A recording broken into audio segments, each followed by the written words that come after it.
Hello my friends. So connect के माध्यम से आज आपसे एक बार फिर बात करने का मौका मिल रहा है। I am super excited. It's an honour and privilege कि जब एंटोनी के प्लेटफॉर्म से आपको कहीं बात करने का मौका मिले, वो अपने एक्सपीरियंस शेयर करने का मौका मिले। इनफैक्ट ये वो जगह है जिसकी हेल्प से मैं ग्रो करके आज जो भी जिंदगी में बन पाया हूँ, बन सका हूँ। So before I go into anything, first of all thanks to Jimmy Nancy जिन्होंने वंडरफुल सिस्टम क्रिएट किया, JND सिस्टम जो हमारे लिए सब कुछ इतनी सारी चीजें लेकर के आ रहा है, and my entire line of sponsorship जिनकी वजह से, जिनके कॉन्फिडेंस और विश्वास की वजह से मैं कुछ भी कर सका हूँ। एक मिडिल क्लास फैमिली से बिलोंग करता हूँ। एवरेज बैकग्राउंड थी जैसे सभी की हुआ करती है। मेजॉरिटी कहते हैं ज़्यादातर लोग, है ना, भारत गांव प्रधान देश है, हम वहाँ से निकल करके आए हैं। स्कूलिंग गांव में हुई थी और शहर आए थे ग्रेजुएशन करने के लिए। इनफैक्ट मेरा ननिहाल शहर का है, तो हम लोग शहर जाते थे साल में एक बार गर्मी की छुट्टियों में। और जब वहाँ जाते थे तो जाकर के वो जो हफ्ते 10 दिन 15 दिन अच्छे लगता था, पर बाद में बड़ा बुरा लगता था। और चूंकि मेरी माँ की शादी गांव में हो गई थी, बाकी उनके जितने भी बहनें थी और भाई लोग थे सब शहरों में बसे हुए थे। तो एक बड़ा कॉम्प्लेक्स फीलिंग थी शुरू से कि यार हम कहाँ, हमारी जिंदगी में ऐसा क्यों रह गया और हमें चीज़ें क्यों नहीं मिली। मैं हिंदी मीडियम से पढ़ के निकला हुआ हूँ, हमारे जितने भी रिश्तेदार थे सब इंग्लिश मीडियम के प्रोडक्ट थे। तो जब हम लोग मिलते थे, इकट्ठा होते थे, तो वो कहीं ना कहीं वो फील करा देते थे आपको कि आप पढ़े दो एम दर्जे। कहते ना हिंदुस्तान में अभी भी कहीं ना कहीं चलती है खास तौर से कि अगर आपको अंग्रेजी नहीं आती है तो आप सेकेंड क्लास सिटीजन हो, आपका वो लेवल नहीं है कि आप हमारे बगल में बैठ सको, आप कुछ कर सको। बहुत से लोग इसी फीलिंग को लेकर के आगे बढ़ते हैं। They don't try big thing, क्योंकि हमें लगता है अगर अंग्रेजी नहीं हो जिंदगी में कुछ पढ़ा नहीं हो सकता। शुरुआत ऐसी हुई और उसका नतीजा क्या निकला। जब मैं कॉलेज करने के लिए लखनऊ आया, BSc करने के लिए, इनफैक्ट तो हम तो हिंदी मीडियम से पढ़ करके आए थे और यहाँ सब कुछ अंग्रेजी में था। तो पहला साल तो पूरा समझने में लग गया, हिंदी इंग्लिश ट्रांसलेशन करने में ही। और जब तक वो ट्रांसलेशन करते तो एग्जाम आ गया और एग्जाम में फेल हो गया, है ना। अब ये फेल शब्द की अगर बात कहेंगे तो बड़ी इंटरेस्टिंग होती है और हो सकता है कि आज की मेरी पूरी टॉक इसी पे केंद्रित होगी, क्योंकि बचपन से हम एक ही चीज सीख करके आए कि फेल होना बहुत बुरी बात है। और सच्चाई ये है कि अगर हम सफल नहीं हुए, हम बहुत बड़े नहीं हुए, तो उसके पीछे सिर्फ एक वजह थी, क्योंकि हम फेल होने से डरते थे। और हमें बचपन से कंडीशन कर दिया गया कि दुनिया में इससे ज्यादा खराब कोई काम नहीं है, कुछ भी हो जाना, बस फेल नहीं होना। वो जो फियर ऑफ फेलियर होता है ना, फियर ऑफ लूजिंग, उसकी वजह से बहुत बार हम चीजों को ट्राई नहीं करते, हम कुछ करने का प्रयास ही नहीं करते और हम वहीं पर जाकर के रुक जाते हैं।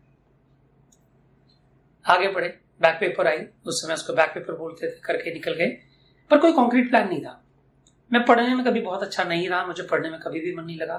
मेरे पिताजी एक बहुत बड़े बिजनेसमैन थे, गांव में हमारी बड़ी रिस्पेक्ट थी। हम लोग 3 भाई हैं, मैं सबसे छोटा हूँ, यंगेस्ट इन द फैमिली। दोनों बड़े भाई बिजनेस संभाल रहे थे पैतृक, और मुझे भी पता था कि मुझे भी करना कहीं ना कहीं वहीं पड़ेगा।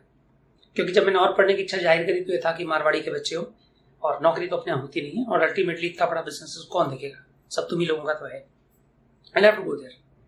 कहते हैं अगर आपका कोई कॉन्क्रीट प्लान नहीं है तो आप किसी न किसी के प्लान का हिस्सा हो जाओगे, और मैं कहीं ना कहीं अपनी फैमिली और अपने फादर के प्लान का हिस्सा बना। I have to go there. करना पड़ा काम, पर अनमने मन से किया। ये मैं क्यों बोल रहा हूँ, मेजोरिटी ऑफ पीपल, अगर आप उनसे मिलोगे, मैं आपकी बात नहीं करता, पर अगर आप ज्यादा लोगों से मिलोगे तो सबकी परेशानी क्या है। एक फिल्म में गाना आया था, जाना था जापान पहुंच गया चीन, क्या से क्या हो गया। करना कुछ और चाहते थे, बन कुछ और गए। मेरे बड़े सारे दोस्त जिनको मैं जानता हूँ, कोई क्रिकेटर बनना चाहता था, कोई, इवन मैं भी चाहता था। बचपन में मेरा एक ड्रीम था कि मैं पायलट बनूं, फिर मेरा एक ड्रीम जगह कि मैं क्रिकेटर बनूं। मैं cricket lover, I am hardcore cricket lover, पर कभी भी कॉलेज लेवल से आगे नहीं जा पाया, और अल्टीमेटली दवा की दुकान में बैठ करके दवा बेच रहे थे। तो ख्वाब होते हैं बहुत सारे, पर जब हमें जगह नहीं मिलती, हमें क्लैरिटी नहीं होती है, हमारे पास कोई गेम प्लान नहीं होता, या शायद हम उतने जिद्दी नहीं होते हैं, तो अल्टीमेटली हम परिस्थितियों से समझौता करके वो करने लग जाते हैं जो कि एक्चुअली नहीं करना चाहते थे।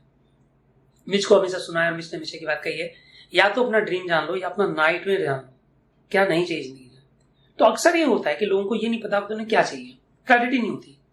जनरल पूछोगे तो सबसे एक बड़ा घर चाहिए, एक बड़ी गाड़ी चाहिए, ट्रैवल चाहिए, बहुत सारा पैसा चाहिए, वगैरह वगैरह जनरल चीजें बोल देते हैं, और उसमें प्रायोरिटाइज नहीं कर पाते हैं। और ये भी नहीं पता होता कि ज्यादा जरूरी कौन है, और समय के हिसाब से ड्रीम बदलते रहते हैं। पर सच्चाई है कि एक चीज है जो कि सबको पता होती है, इसको कहते हैं नाइटमेयर। क्या नहीं चाहिए ये पक्का पता होता है। ये बॉस नहीं चाहिए, ये नौकरी नहीं चाहिए, खटारा गाड़ी नहीं चाहिए, घटिया घर नहीं चाहिए, है ना, ये किराए की जिंदगी नहीं चाहिए, ये सबको पता होता है। और वहां पे प्रायोरिटी होती है कि अगर मेरा बस चले ना तो सबसे पहले मैं सीट को हटा दूंगा। मेरे साथ भी कुछ ऐसे था, ये एग्जैक्टली नहीं पता था कि मुझे क्या चाहिए। मेरे फादर सर पूछते थे, ठीक है भाई, अगर तुम्हें काम नहीं पसंद है तो तुम क्या करना चाहते हो। और मैं उनको बोलता था कि मुझे ये नहीं पता कि मुझे क्या करना है, बट मुझे ये नहीं करना है। और वो हमेशा ये कहते थे, ये कौन सी बात है, अगर तुमको ये नहीं करना तो तुम बताओ कि तुम्हें क्या करना है। और मेरे बारे में मेरे घर में एक बात बड़ी मशहूर थी कि ये थोड़ा अजीब कैरेक्टर है। ये चौराहे पे खड़े रहते हैं, थोड़ा 10 कदम इधर चलते हैं, फिर इनका मन भंग हो जाता है, वापस आ जाते हैं, फिर 10 कदम इधर चलते हैं, फिर यहाँ जाते हैं, और ये घूम फिर करके वहीं पहुंच जाते हैं। इन्हें खुद नहीं पता कि इन्हें क्या करना है, और ये कहीं तक सच्चाई भी थी। कश्मकश में जिंदगी। अगर आप बात करके देखो ना, जब 20, 22, 24, 25, 26 साल के बच्चे होते हैं और जो ठीक है अच्छा कर ले गए अपने करियर में, जो मेडिकल में चला गया, जो इंजीनियरिंग में चला गया, वो तो चले गए, पर बाकी अगर बात करके देखो तो भटकते रहते हैं। चलो बैंकिंग कर लेते हैं, चलो ये कर लेते हैं, चलो ये भी ट्राई कर लेते हैं, चलो यूपीपीसीएस कर लेते हैं, चलो ये कर लेते हैं, ये नहीं हुआ तो ये कर लेते हैं, वो नहीं हुआ तो वो कर लेते हैं, कुछ नहीं हुआ तो चलो कंप्यूटर का कोर्स कर लेते हैं, फिर कुछ नहीं हुआ टैली की प्रोग्रामिंग कर लेते हैं, अकाउंटिंग कर लेते हैं। जिंदगी ऐसी चलती है। मेरे साथ भी कुछ ऐसे ही हो रहा था। और जब कुछ नहीं हुआ तो अल्टीमेटली वही करना पड़ा जो घर में कराया जा रहा था। फिर मैरिजेबल एज हो गई थी, तो अल्टीमेटली ये था कि भाई लड़का क्या करता है ये पूछा जाता है। तो मेरे लिए एक सेपरेट फर्म बनाई गई सेठ जी मेडिकल स्टोर के नाम से, मुझे उसका प्रोप्राइटर बनाया गया। चूंकि उसको मैंने सेटअप किया था, पूरी बिल्डिंग मैंने बनवाई थी खड़े होकर, तो मुझे बड़ा अच्छा लगा। और एक थोड़ा सा कनेक्ट था कि यार मैंने इसको कराया है। धीरे धीरे ये भी मान चुके थे कि जिंदगी में कोई बड़े बदलाव होने नहीं है, तो दिमाग खराब करने से और कोई फायदा नहीं, कॉम्प्रोमाइज करने से। वो गाना नहीं फिल्म में, समझौता गमों से कर लो, थोड़ा है थोड़े की जरूरत है, जितने उतने में सुखी रहो। तो कहीं ना कहीं अपने आप को उसमें एडजस्ट कर लिया था, करना शुरू किया, शादी हो गई।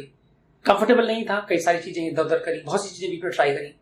फिर फाइनली आईटी इंडस्ट्री में एंटर कर गए। मेरे भाई साहब को ये लगा कि जमाना आ रहा है कंप्यूटर सॉफ्टवेयर का, मेडिसिन मार्केट में बड़े सारे लोगों ने कंप्यूटर लगा रखे हैं, तो अपने आप ही होना चाहिए। कंप्यूटर तो आया, खरीद के चलाने वाला कोई नहीं था, किसी को चलाना नहीं आता था। अब मैं सबसे छोटा था, तो मेरे जिम में सारे बच्चे कुछ काम आते थे, तो मुझसे क्या बोला गया, सुनील तुम सीख लो। अब मैंने कहा सीखने के लिए, सिखाने के लिए भी तो कोई होना चाहिए। तो फाइनली हमने किसी को हायर किया। वो लखनऊ से जाते थे, बड़े महंगे थे। तो ये हुआ कि भाई जब इनको पैसा दे ही रहे हैं और ये यहाँ रुकने का भी ले रहे हैं और सिखाने का भी ले रहे हैं, तो एक काम करते हैं, जगह तो अपने पास पड़ी हुई है, एक छोटा सा वहां पर सेटअप लगा देते हैं और वहां बच्चे भी बुला लेंगे, तो इनकी सैलरी भी निकल आएगी और हम लोग सीख भी जाएंगे। बिजनेसमैन ऐसे ही सोचता है ना। कहता है मारवाड़ी के साथ में खासतौर से 1 रुपए में 3 अठनी बनाते हैं और कोई भी काम बिना मतलब नहीं करते हैं। तो चीजें शुरू हुई और फिर धीरे धीरे मैंने कंप्यूटर सीखा और वो फिर एक कंप्यूटर सेंटर के सेटअप में चेंज हो गया। कहते हैं जिंदगी जब बदलनी होती है ना, और आप अगर ईमानदारी से अगर कुछ सोचते हो तो परमात्मा आपकी मदद करता है। चीजें बनी, फिर मेरे फादर ने कहा कि अगर करना ही है तो फिर टॉप क्लास का काम करो। उनको हमेशा से चीज था कि अगर हम कोई भी काम करेंगे तो हल्का नहीं करेंगे, अपने लेवल पर अपनी हैसियत के हिसाब से करेंगे, पर जो करेंगे वो कायदे का होगा। उन्होंने बड़ी रसूख, बड़ी इज्जत कमाई थी, एक उनकी पहचान थी। तो उन्होंने कहा जो इंस्टीट्यूट भी खोलोगे वो भी टॉप क्लास का होना चाहिए। एक बहुत बड़े ब्रांड की हमने फ्रेंचाइज ली और उन्होंने मेरे को समझाया था उसने कि देखो 2 से 3 साल तक कमाने के बारे में मत सोचना, सबसे पहले तुम्हें अपनी क्रेडिबिलिटी स्टैब्लिश करनी है, अपनी गुडविल बनानी है।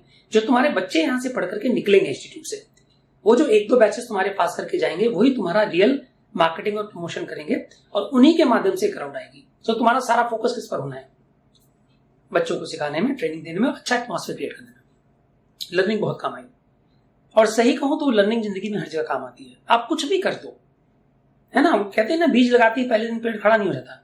पहले दिन विराट नहीं बना और पहले दिन तेंदुलकर गॉड ऑफ क्रिकेट नहीं बना। It takes time.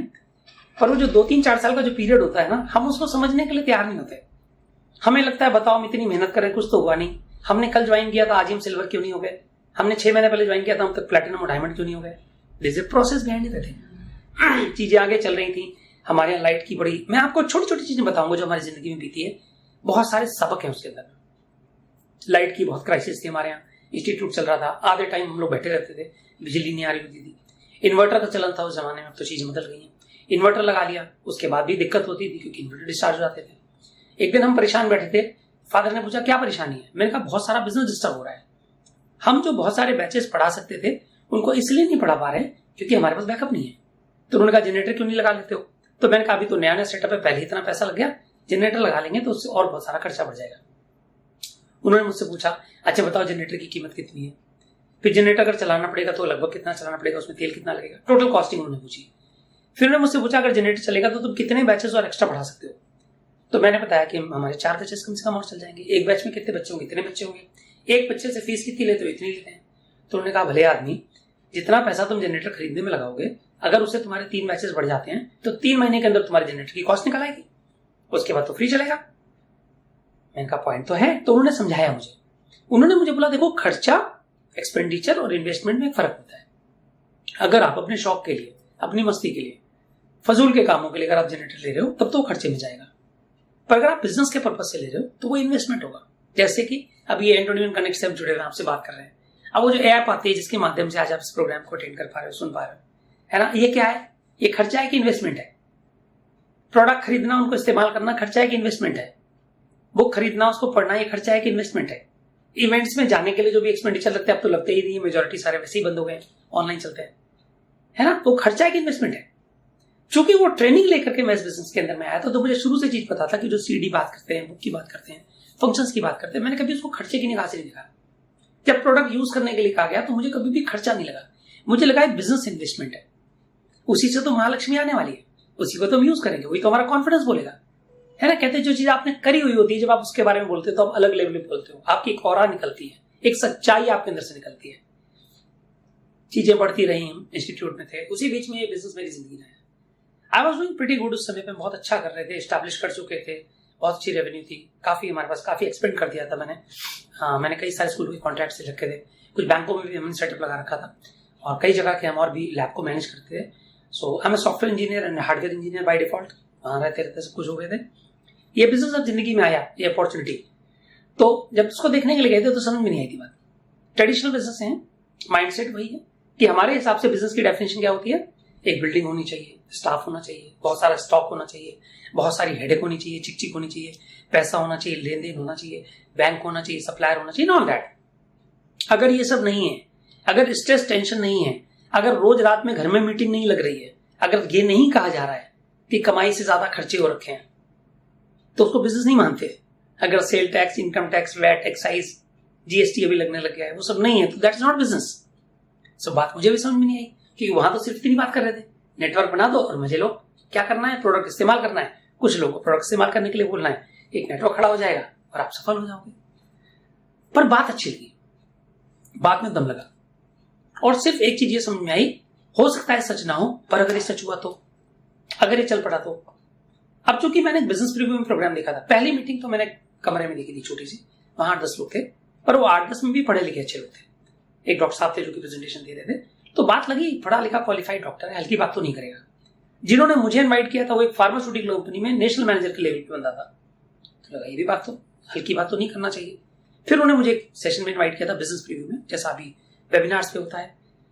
जब वहां पर गए तो वहां 300-400 लोग थे, टिकट लगा करके अंदर गए थे, जाके प्रोग्राम देखा तो सुपर एक्साइटमेंट था, एक नई सिल्वर की रिकॉग्निशन देगी, तो सिर्फ मन में इतना समझ में आया, पता नहीं सच है कि नहीं है, पर अगर ये सच हो गया तो जिंदगी बदल जाएगी। वहां से बीबीएस की बात हो गई थी। अगेन मेरे दिमाग में वही कॉन्सेप्ट था, है ना, और हमारे यहाँ कहते भी हैं कि पैसा लगा के अकल कमाई जाती है। तो हमने क्या किया, मैंने 2 बीबीएस की टिकट ले ली और मैं बीबीएस में चला गया। जब बीबीएस में गए तो वहां से कन्वेंशन प्रमोशन हो रही थी, बीबीएस का एटमॉस्फेयर और बड़ा था, वहां से कन्वेंशन की बातें हो रही थी कि ऐसे हो जाएगा, वैसे हो जाएगा, और जो आ रहे हैं वर्ल्ड बैंक, सिटी बैंक के वाइस प्रेसिडेंट हैं, एक मर्चेंट नेवी कैप्टन है, एक पर्सन आ रहे जो कि ओरेकल से थे और जो कि यूएस का सब अपना करियर छोड़ के आ गए, एक और पर्सन थे जो कि सिडनी ऑस्ट्रेलिया में सेटल थे। अब मैं ये सोच रहा हूँ कि मर्चेंट नेवी वाले, ओरेकल वाले और सिटी बैंक वाले अगर इस तरह के लोग वहां पर आ रहे हैं तो definitely they are so successful. एक आम इंसान का ड्रीम क्या होता है, हमारा ड्रीम होता है कि हम उनके लेवल तक पहुंचे, और अगर ऑलरेडी उस लेवल पर पहुंचे हुए लोग किसी चीज का पार्ट हैं तो कम से कम जाके सुनना तो चाहिए। कहते हैं इंसान का दिमाग और पैराशूट, ये दोनों की बनावट एक जैसी है। मेघ कितनी भी अच्छी हो पर काम केवल तब करते हैं जो खुलते हैं। प्रभु की कृपा थी कि मेरा दिमाग खुला हुआ था और मैं सुनने के लिए तैयार था, और मैं वहां से 4 रजिस्ट्रेशन लेकर के दिल्ली आ गया। 4 क्यों लिए, क्योंकि मैंने अपने साथ अपने परिवार के 3 विद्वान लोगों को वहां पे इन्वाइट किया, जिसमें से 2 मेरे भांजे थे और एक मेरा कजन है। हम चारों इकट्ठा सीरी फोर्ट में प्रोग्राम देखने के लिए आए। मुझे ये लग रहा था कि मेरा बैकग्राउंड तो गांव का है, मैं तो इंग्लिश मीडियम से भी नहीं पढ़ा हुआ हूं, सच्चाई ये थी, फेयर था, शायद मुझे समझने में कहीं गलती हो जाए, मैं ओवर एक्साइटमेंट में कोई गलत डिसीजन ले जाऊं। पर ये जो तीनों आ रहे हैं, तीनों विद्वान हैं, एक कानपुर में रहता है, एक कलकत्ता में रहता है, एक सिवारा में रहता है, और ये पढ़े लिखे लोग हैं, क्योंकि उसमें से एक डॉक्टर था, एक अच्छी कंपनी में जॉब कर रहा था, एक और का भी अपना काफी बड़ा काम था। सो जब वहां पे गए और हमने जाकर के अटेंड किया प्रोग्राम को, तो कहते ना कि जब तक दिमाग खुलता नहीं है तब तक कोई बड़े बदलाव होते नहीं है। और वहां जाकर के हॉल में बैठ करके इनफैक्ट वही हुआ कि मुझे चीजें बड़ी अच्छी लगी, मुझे माहौल बहुत सुपर एक्साइटेड लगा, मुझे लगा इससे अच्छा दुनिया में कुछ है ही नहीं करने के लिए। उनसे जब मैंने बात करी तो एक्साइटेड तो थे, पर उन्होंने एक ही बात कही, आप करो, हम आपके साथ हैं। अब चूंकि मैं बड़ा था तीनों से, तो मैंने कहा ठीक है चलो तुमको ज्वाइन तो करा ही देते हैं। मैंने अपने पैसे लगाए, अपने पैसे लगा के उनके नाम पे डब्बे भी खरीद दिए, किटें खरीद के भी उनको दे दी, उनसे पैसे भी नहीं लिए और शुरुआत करी। पर ये तरीका नहीं होता बिजनेस करने का। कहते हैं ना, जब तक अपना लगा नहीं होता तब तो आपको दर्द भी नहीं होता। और कहीं ना कहीं वो लोग वेट कर रहे थे कि पहले ये कर लें, सक्सेसफुल हो जाएं, और हम भी उसमें थे, तुम्हें करके दिखा देंगे एक दिन। वो चीजें चली नहीं। कहते जब तक माइंडसेट बदलता नहीं, चीज बदलती नहीं। हम उसी थॉट प्रोसेस करने की कोशिश कर रहे थे, अपना पैसा लगा लगा के न जाने कितने लोगों को ज्वाइन करा दिया, कितने लोगों को डब्बा दिला दिया, कई लोगों ने रिटर्न भी कर दिया, रिटर्न करके पैसा उनके अकाउंट में चला गया, पैसा लगा हमारा था, पैसा उनके पास चला गया, दैट्स हाउ थिंग्स वेंट। उसी प्रोसेस में जैसे तैसे करके बिजनेसमैन थे, दिमाग बुद्धि लगा के सिल्वर का लेवल भी अचीव कर लिया। और उसके बाद में लगा कि यार नहीं ये मेरे मतलब का नहीं है। और एक और प्रॉब्लम जो उस बीच में आई कि जब ये चीजें चल रही थी तो उसी बीच में जो मेरा ओरिजिनल बिजनेस था जो कि बहुत अच्छा चल रहा था, उस बिजनेस को मैंने पूरी तरह स्टाफ के सारे छोड़ा।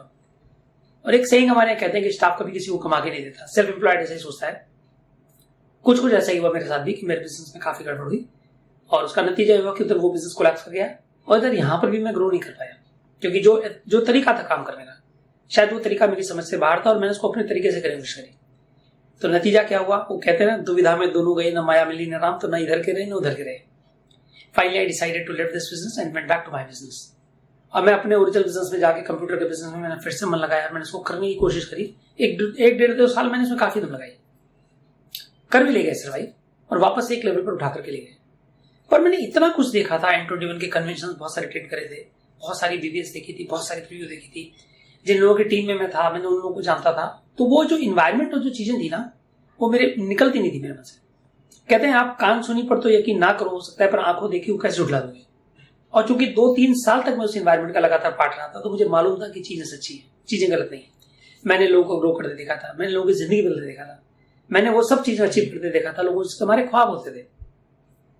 दोबारा से वापसी करी, बहुत टफ डिसीजन था। That was really difficult time in my life.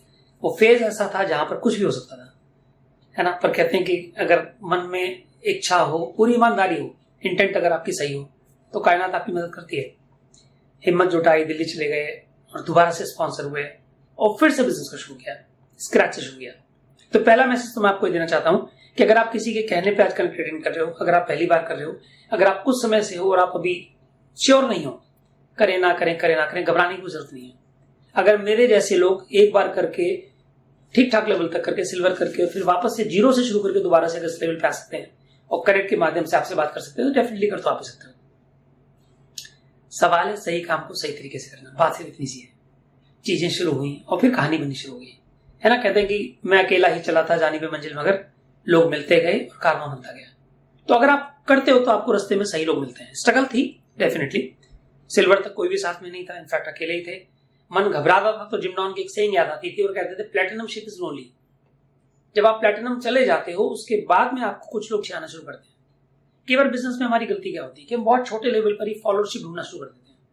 We start looking for people, कोई मुझे फॉलो नहीं कर रहा, मेरे साथ तो कोई है नहीं, मेरे साथ तो कोई है नहीं, कोई मेरा बैग लेके नहीं चल रहा, कोई मुझे सर नहीं कह रहा, कोई मुझे मैम नहीं कर रहा।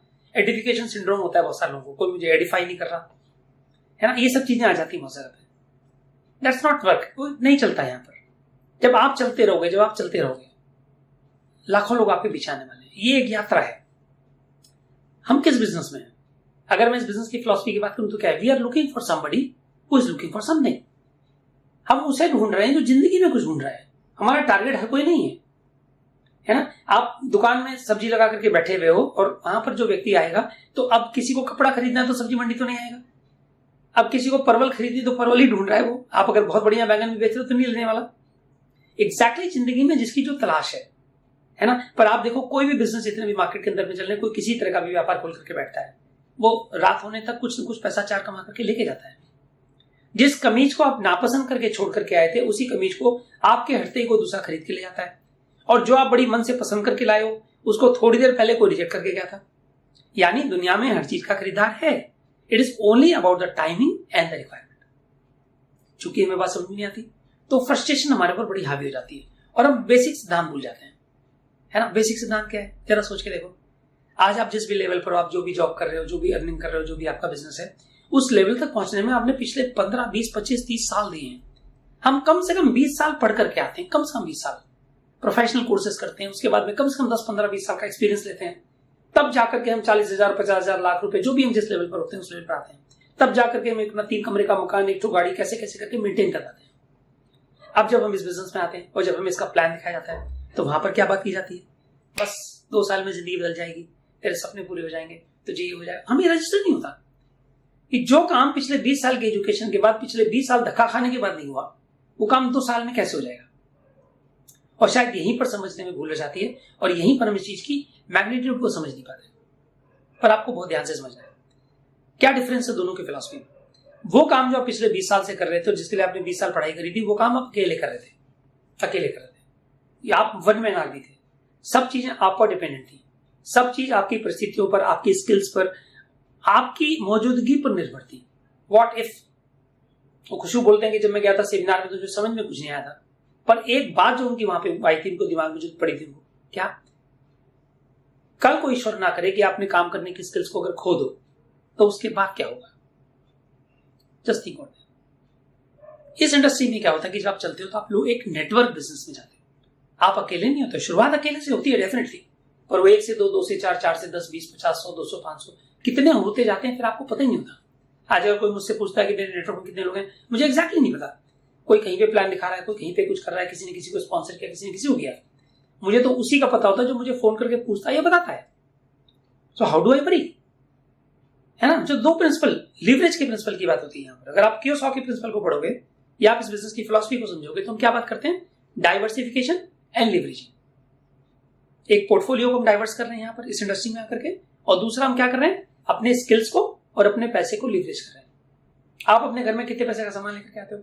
जिम डॉन का एक बहुत फेमस वीडियो है, आई एम लकी कि मैंने उसको लाइव अटेंड किया था बॉम्बे के अंदर में। It's a perfect business. इसी एंटोनियन मोबाइल ऐप के अंदर में उसका वीडियो ऑडियो दोनों पड़ा हुआ है।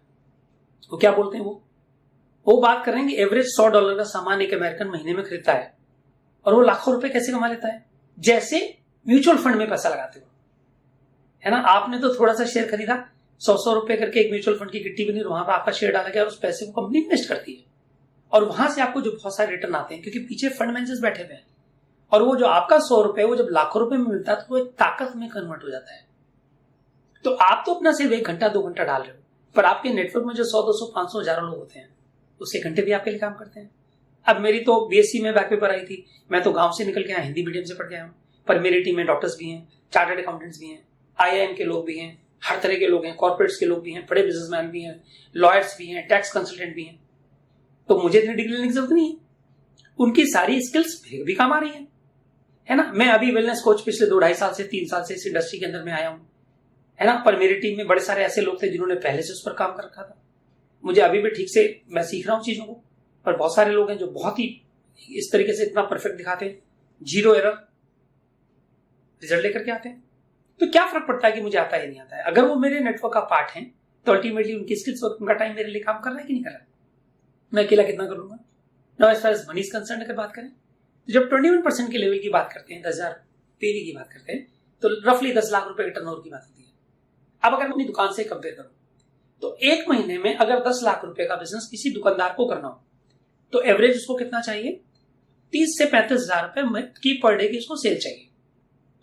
30 से 35,000 रुपए पर डे की सेल करने के लिए उस दुकान में कितना स्टॉक चाहिए, कितना स्टाफ चाहिए, कितनी इन्वेंट्री चाहिए, कितना हेडेक चाहिए, जाके पता करिए। आपके मोहल्ले में जो भी रिटेल की दुकान है उससे जाकर के पूछो। हमारे यहाँ जो हम कहते हैं 30-35,000 रुपए पर डे की सेल वाले काउंटर को एक टॉप क्लास का काउंटर कहते हैं, बेहतरीन काउंटर कहते हैं। सो यहां पर भी क्या चीज हो रही है, अब यहां पर इस बिजनेस में आप क्या कर रहे हो, एक ग्रुप बन गया। आपके अकेले की पर डे की परचेज कितनी होगी, पर मंथ की परचेज कितनी होगी, हार्डली 5,000, 10,000, 15,000, 20,000 जो भी होगी। पर अगर 50-100 परिवार आपके साथ और हैं और उनकी भी अगर 5-10,000 रुपए की महीने की अगर परचेज है तो एक 10 लाख रुपए की किट्टी बन गई कि नहीं बन गई। अब वो जो 50-100 लोगों को लाने का जो प्रोसेस है उसके लिए थोड़ा सीखना भी पड़ेगा, थोड़ा कुछ करना भी पड़ेगा। दैट्स ट्रू, बट वही तो करना है, उसी बात के तो पैसे मिलते हैं। और वो कैसे करना है यही तो सीखना है ना। कहते हैं preparation is the key to success. ये जो इतने बड़े बड़े खिलाड़ी ग्राउंड में जाकर के खेलते हैं, ये भी जो महान बन गए हैं, आज क्रिकेट रोहित शर्मा की बात कर लो, आप विराट कोहली की बात कर लो, ये भी ग्राउंड में जाने से पहले नेट प्रैक्टिस करते हैं, कंडीशनिंग कैंप लगते हैं, महीनों महीनों पसीना बहाते हैं। ऐसे नहीं कि आज बोला गया कल मैच खेलना और सुबह उठ करके और होटल के कमरे में से जाके सीधे ग्राउंड पे बैठ लेके चले जाते हैं। उनको भी डोमेस्टिक खेलना पड़ता है, उनको भी फिटनेस टेस्ट करने पड़ते हैं, है ना। इसका मतलब क्या है, जब तक हम सीखने के लिए तैयार नहीं होंगे तब तक हम कुछ बहुत बड़ा करने की स्थिति में नहीं होते। और हमें सिर्फ अपने हिस्से का सीखना है, हमें डिग्री नहीं लेनी, हमें अलग पढ़ाई नहीं पढ़नी, हमें फाइनेंस नहीं पढ़ना, हमें मार्केटिंग नहीं पढ़नी है, हमें बैक एंड फ्रंट एंड पे सब कुछ करने की जरूरत नहीं है। बहुत सारी चीजें जो कंपनी कर रही है, हमारा काम सिर्फ अपने हिस्से का काम करना है ना। छोटी छोटी बातें हैं, अगर हम सिर्फ छोटी चीजों को समझें। और एक बात जहां से मैंने बात शुरू की थी फेलियर की, मैं एक चीज बताओ, अभी मैं हार्डकोर क्रिकेटर और मैंने पहले भी बताया था, अभी 6 महीने पहले टूर्नामेंट हुआ, 7 महीने पहले नवंबर में हम उस दिन गोवा लैंड किए थे और वर्ल्ड कप का फाइनल था।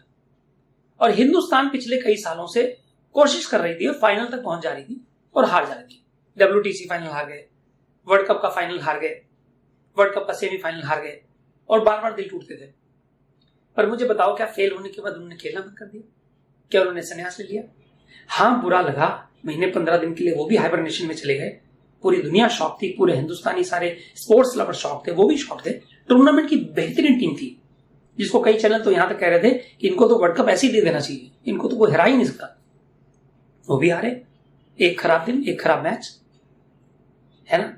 पर उन्होंने क्या किया, फिर आए वापस और अभी उन्होंने कप लिफ्ट किया पिछले अभी जून के महीने में 29 तारीख को। क्यों कर पाए? क्योंकि खेल में बने रहे। तो खेल का एक और नियम है, लर्न टू सर्वाइव। जो खेल में बना रहेगा वही जीतेगा, जो सही काम करता रहेगा। मैं जब क्रिकेट चैनल्स को फॉलो करता हूं और प्लेयर से पूछते तो एक ही बात कहते हैं, बेसिक्स में बने रहो, stay on the basics, bubble में बने रहो, अपना काम करते रहो, नर्व्स के गेम की बात करते हैं। रोहित शर्मा से पूछा गया कि फाइनल में जो सिचुएशन बनी थी ट्रिकी वाली, उस सिचुएशन में आप कैसे उभरे? आखिरी के 5 ओवर बचे थे और जो दोनों खिलाड़ी खेल रहे थे, दोनों मैच विनर्स थे और 30 रन बनाने थे, जो कि कोई टारगेट नहीं था, जो कि 1-2 ओवर में भी पूरा हो सकता था। तो उसने कहा वो नर्व्स का गेम था। कौन अपने दिमाग को कंट्रोल कर सकता है? कौन अपनी नर्व्स को कंट्रोल कर सकता है ना। अब कैप्टन को अगर ये चीज करनी आती थी और वो कूल था, तो बाकी क्या हुआ? बाकी 10 खिलाड़ियों में वो चीज थी कि नहीं थी? वो करा ले गया कि नहीं करा ले गया? जिसने बाउंड्री पे कैच पकड़ा उसने नर्व्स को कंट्रोल किया, जिसने 16वें ओवर की पहली बॉल फेंकी और आखिरी ओवर की पहली बॉल फेंकी, उसने नर्व्स को कंट्रोल किया। तो हमें क्या सीखना है यहाँ पर? जब हम बिजनेस, और वहां तो क्या है, वहां देखो विन लूज चलती है बाहर। Why I love this industry the most. यहां से विन विन की बात होती है, यहाँ पर there is nothing like win lose. आप पिछले महीने अच्छा नहीं कर पाए, कोई बात नहीं, ये महीना है। आप इस महीने अच्छा नहीं कर पाए, साल नहीं कर पाए, कोई बात नहीं, अगले महीने देखो 1 तारीख से नया साल शुरू होने जा रहा है, आप फिर शुरू करो। आप 2024-25 का गोल बनाओ, क्या प्रॉब्लम है? आप 20-21 में नहीं कर पाए कि 22-23 में नहीं कर पाए कि 23-24 में नहीं कर, कोई फर्क नहीं पड़ता, आओ 24-25 में कर लेते हैं। पर जिंदगी भर यही मत करते रहना। पर रियल वर्ल्ड में क्या प्रॉब्लम होती है? अभी मान लो विराट कोहली और रोहित शर्मा की अगर बात कर लेते हैं, जो दोनों 35 के ऊपर निकल गए, वहां पर एक एज होती है। अब वो जो वर्ल्ड कप का फाइनल हारे हैं, अगला वर्ल्ड कप कब आने वाला है? 4 साल के बाद आने वाला है। और 4 साल बाद ये 39-40 की एज में होंगे। तब तक कितनी परिस्थितियां चेंज हो गई होंगी, कितने नए लड़के आ गए होंगे, कोच चेंज हो गया होगा, BCCI में कौन होगा, कंट्रोल होगा नहीं होगा, इनकी फिटनेस उस लायक होगी कि नहीं होगी, इनको टीम में रखा जाएगा कि नहीं रखा जाएगा, खेल पाने की स्थिति में घी होंगे कि नहीं होंगे। सो वहां पर क्या होता है, कई बार अच्छा खेलने के बाद भी आपको टीम में जगह नहीं मिलती और खराब खेलने के बाद तो मौके आते ही नहीं है। खेलते कितने खिलाड़ी हैं? 11। पीछे कितने होते हैं? 11,000, 11 लाख। और हर कोई एक से एक बढ़ करके आता है। टूर्नामेंट में टीमें कितनी खेल रही थी? अभी वर्ल्ड कप के अंदर में 20 टीमें खेल रही थी।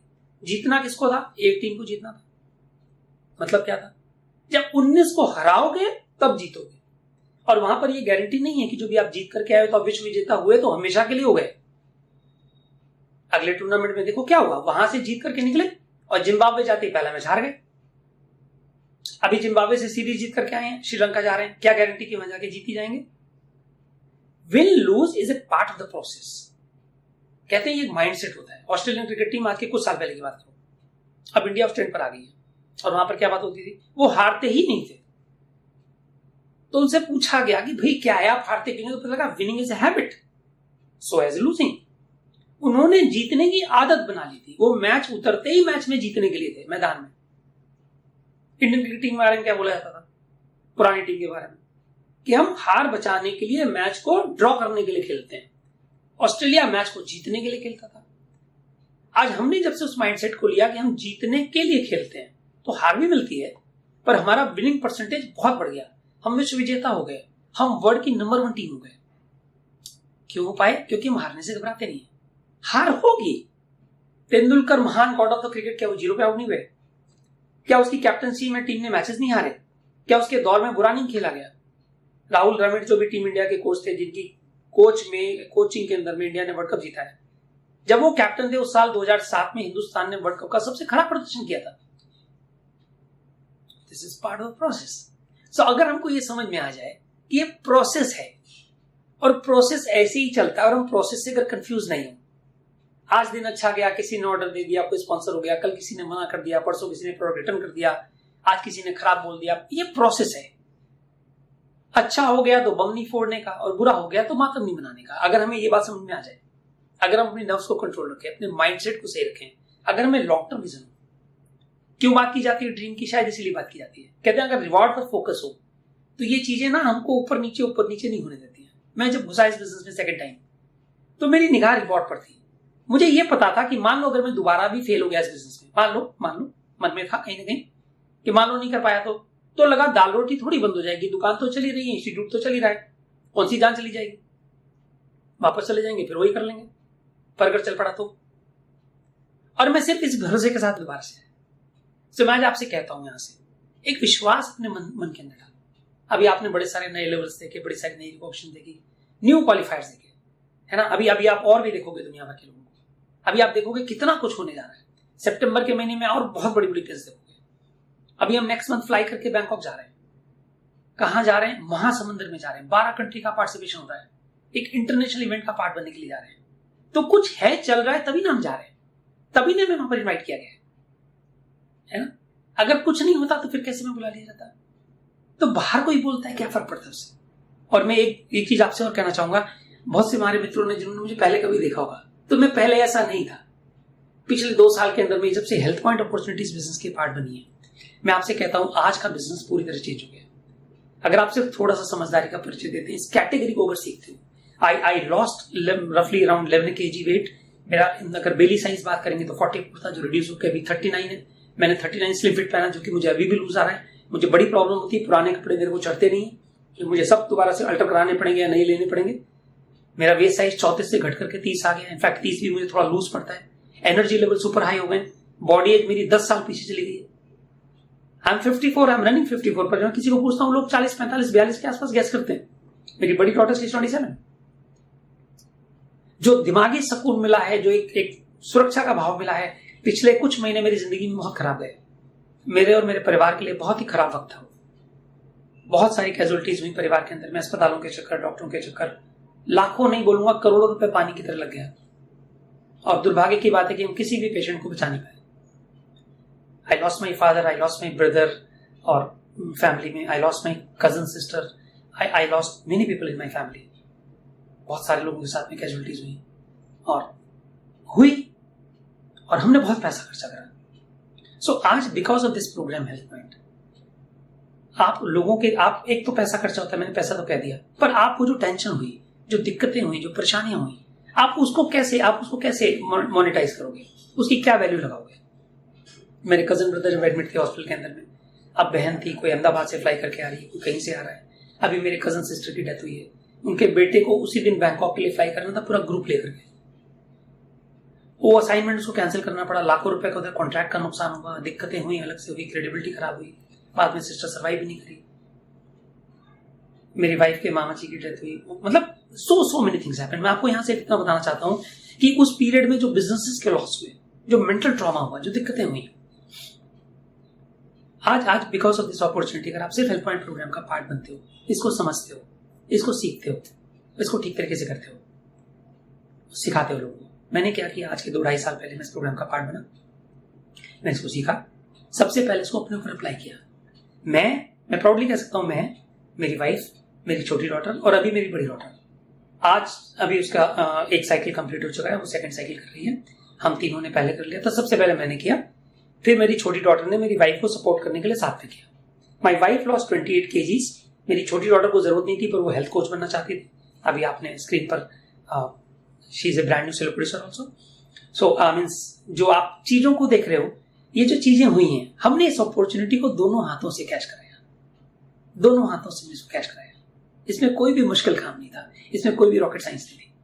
जो आपने किया, जो आपने सीखा, फिर सिर्फ वही आपको अपने दोस्तों को, अपने मित्रों को आगे बताना है, और वही चीज आगे चल करके काम पर चली जाएगी। पुल मॉडल है आज की तारीख में। हम पुराने बिजनेस में जाते थे, हम लोगों से मिलते थे, हम उन्हें प्लान दिखाते थे, हम ड्रीम बिल्डिंग करते थे, हम कितना कुछ करते थे, फिर भी हमें रिजल्ट नहीं आते थे, हम फ्रस्ट्रेट हो जाते थे। आज हम क्या करते हैं, सोशल मीडिया मार्केटिंग। हमने अपना वेट लॉस किया, हमने बिफोर आफ्टर की तस्वीरें उठा के अपने व्हाट्सएप स्टेटस पे लगा दी, अपने सोशल मीडिया अकाउंट्स पे लगा दी।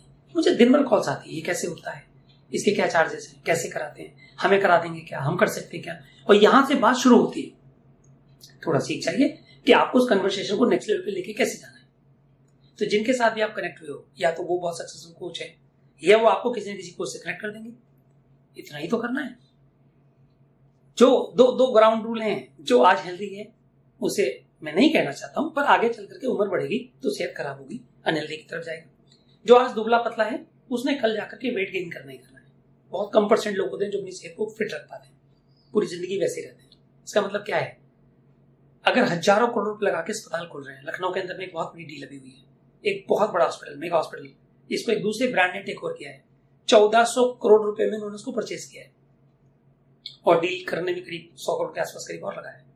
1500 करोड़ रुपए लगा करके अगर यहाँ पर कोई हॉस्पिटल खुला है, टेक ओवर किया किसी ने, तो कुछ तो दिमाग दिया भगवान ने उसको। तो उसको फ्यूचर दिख रहा है कि नहीं दिख रहा है? उसको मार्केट दिख रही है कि नहीं दिख रही है? उसको कस्टमर दिख रही है कि नहीं दिख रही है? और ये कब हुआ? जबकि लखनऊ शहर के अंदर में मेदांता पहले से है, SGPGI पहले से, मेडिकल कॉलेज पहले से, अपोलो पहले से है, RML पहले से, बड़े बड़े ब्रांड सारे मौजूद हैं वहां पर, सरकारी गैर सरकारी सब है। उसके बाद भी 1500 करोड़ रुपए में अगर वहां पर एक नया ब्रांड और आ रहा है मैक्स के नाम से, तो क्यों आ रहा है? क्योंकि उसको मार्केट साइज का पता है, उसको भविष्य का पता है, उसको फ्यूचर दिख रहा है। सो अगर आप इस बिजनेस में घुसने के साथ, इस इंडस्ट्री में अगर आप फ्यूचर देख करके आते हो कि 150 करोड़ की पॉपुलेशन हिंदुस्तान के अंदर में जो कि दिन ब दिन बढ़ती जा रही है, हमारे जानने मिलने वाले परिवार के जितने होटलों में उतनी पब्लिक नहीं मिलेगी जितनी आपको अस्पतालों में मिलेगी, और अस्पतालों में लोग अच्छे होकर के नहीं निकल रहे हैं, दुर्भाग्य है, क्योंकि वो इंडस्ट्री सिम्टम्स पे काम करती है, कंट्रोल पे काम करती है। हम क्या बात कर रहे हैं? Treat the cause not the pain. So अगर हेल्थ और पैसा अगर दोनों चीजें साथ में मिल जाए तो कितना बढ़िया रहेगा। सो सिंपल सी अपॉर्चुनिटी है, ज्यादा कॉम्प्लेक्स मत करो। और के बेसिक 7 स्टेप्स होते हैं, फंडामेंटल्स कभी चेंज नहीं होंगे। पार्टनरशिप को समझो, पार्टनरशिप कैसे काम करती है, उस पार्टनरशिप में अपने रोल को समझो कि आपके हिस्से का क्या काम है। दोनों चीजों को साथ साथ हैंड टू हैंड करना है। बहुत खूबसूरत अपॉर्चुनिटी है। 2009 से मैंने फ्लाई करना स्टार्ट किया था और हम लगातार फ्लाई करें। अभी नवंबर में हम कोची जा रहे हैं, ये मेरा 17वां एलएस होगा। एंड लाइफ इज लाइक, इतनी सारी मैंने ट्रिप्स ली हैं और अभी प्लानिंग लंबी लंबी है। A70 होने वाला है वेगस में, सबका ड्रीम है। आप भी लिख के लगाओ, 4 साल हैं पूरे पूरे आपके पास में। आज से अगर शुरू करते हो, आज से काम करना शुरू करते हो, डुप्लीकेशन करते हो, थोड़ा सा टीचेबल बनते हो।